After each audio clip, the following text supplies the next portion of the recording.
आचार्य शंकर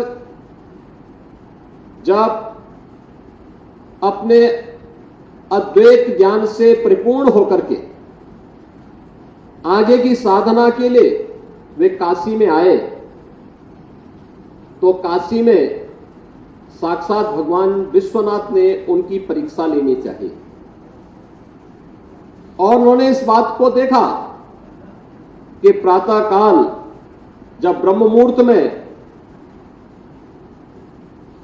आदि शंकर गंगा स्नान के लिए जा रहे होते हैं, तो वह सबसे अछूत कही जाने वाली एक सामान्य व्यक्ति के रूप में वह उनके मार्ग के सामने खड़े हो जाते हैं। तो स्वाभाविक रूप से आदि शंकर के मुंह से निकलता है, हटो, मेरे मार्ग से हटो।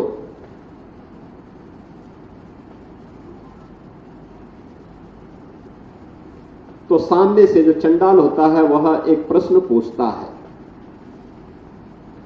कि आप तो अपने आप को अद्वैत ज्ञान के मर्मज्ञ मानते हैं, आप किसको हटाना चाहते हैं?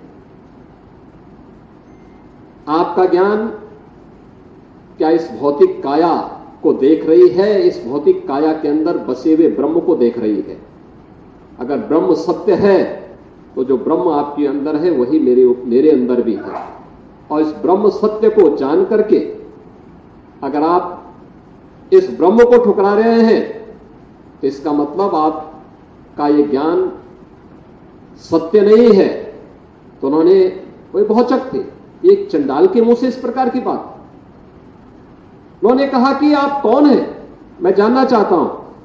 उन्होंने कहा कि जिस ज्ञान व्यापी की साधना के लिए, दुर्भाग्य से वो ज्ञान व्यापी आज लोग उसको दूसरे शब्दों में मस्जिद कहते हैं, लेकिन वो ज्ञान व्यापी साक्षात विश्वनाथ ही है।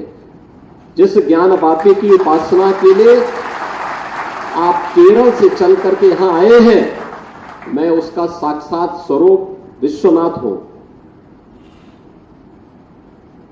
तो वह उनके सामने नतमस्तक होते हैं और उन्हें इस बात का पश्चाताप होता है कि नहीं, ये जो भौतिक अस्पृश्यता है यह न केवल साधना के मार्ग का सबसे बड़ी बाधा है, बल्कि राष्ट्रीय एकता और अखंडता की भी सबसे बड़ी बाधा है।